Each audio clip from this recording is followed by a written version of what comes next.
Breaking news. నకిలీ మద్యం తయారీ విక్రయాలపై ఎక్సైజ్ శాఖ ఉక్కుపాదం మోపింది. హైదరాబాద్ గచ్చిబౌలి ప్రాంతంలో గుట్టు చప్పుడు కాకుండా నడుస్తున్న నకిలీ మద్యం దందాను అధికారులు ఛేదించారు. ఖరీదైన బ్రాండ్ల ఖాళీ సీసాలలో తక్కువ ధర కలిగిన విదేశీ మద్యాన్ని నింపి విక్రయిస్తున్న ప్రకాష్ భరత్తో సహా మరో ముగ్గురిని అరెస్టు చేసినట్లు ఎక్సైజ్ డిపిఓ కృష్ణప్రియ తెలిపారు.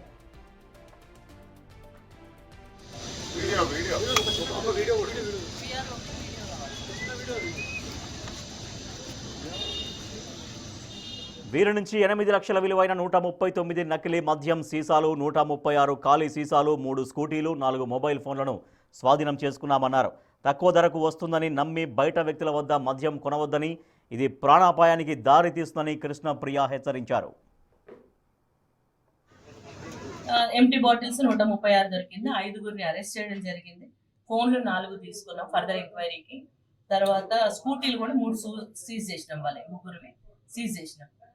అయితే ఇప్పుడు ఇందులో మనం బేసిక్గా చెప్పడం ఏంటంటే, ఇది వీడు లో బ్రాండ్ ని హై బ్రాండ్ కలిపిండు. ఇది మాకు డిపార్ట్మెంటల్ గా మన రెవెన్యూ లాస్ ఒకటి.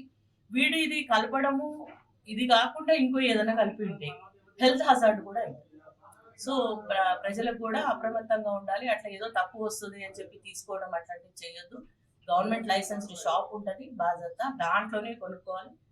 ఏదో తక్కువకు వస్తుంది, ఏదో నాకు బయట నుంచి వచ్చింది, ఖచ్చితంగా అది ఆరోగ్యానికి మంచిది కాదు. అట్లాంటివి అనాథరైజ్డ్ దాంట్లో స్పురియస్ ఉండొచ్చు, లేకుంటే వేరే ఏదైనా వేరే కల్పి కూడా ఉండొచ్చు. కాబట్టి ప్రజలు కొంచెం ఆరోగ్యం కాపాడుకుంటూ జాగ్రత్తగా పర్చేజ్ ఏది చేసుకున్నా లీగల్ షాప్ నుంచి చేసుకోండి. 8 లక్షల వరకు వర్క్. 2 months నుంచి చేస్తున్నారు అతను. అంటే ఒక 2 years బ్యాక్ 3 years బ్యాక్ ఒకసారి ఎస్టీఎఫ్ లో అతని మీద అనుమానంతో చేయడం జరిగింది ఒక కేసీ ప్రకాష్ మీద. ఇతను వాస్తవంగా అయితే వరంగల్ సైడ్ అతను. ఇక్కడ బార్ టెండరింగ్, తర్వాత వైన్ షాప్ లో మేనేజ్మెంట్ చూసుకుంటాను అన్నట్టుగా ఇక్కడ కొత్త లైసెన్సీలు వస్తుంటారు కదా, పాత వాళ్ళు అయితే నమ్మరు వీళ్ళని. కొత్త లైసెన్సీలు ఎవరైనా వస్తే వాళ్ళని గాలం వేస్తుంటారు, నేను చూసుకుంటాను ఏదో చేస్తాను. ఇలా వైన్స్ లో కాదు, కానీ ఇప్పుడు ఇతను బేసిక్ గా ఈవెంట్స్ లో ఇట్లాంటివి. ఈవెంట్స్ లో కూడా ఇప్పుడు మేము కొత్తగా ఏమనుకుంటున్నాం అంటే, వాళ్ళకి నోటీస్ ఇవ్వదలుచుకున్నాం. ఈవెంట్ ఆర్గనైజర్స్ కానీ, ఈవెంట్ చేసే ఫంక్షన్ హాల్స్ కానీ, ఇలాంటి హై బ్రాండ్స్ బాటిల్స్ కన్జ్యూమ్ అయ్యాక అక్కడనే పగలగొట్టించేద్దాం. సో ఇట్లా రీసైకిల్ కావు అన్నది ఇప్పుడు దీన్ని బట్టి మేము తీర్మానించుకున్నాం.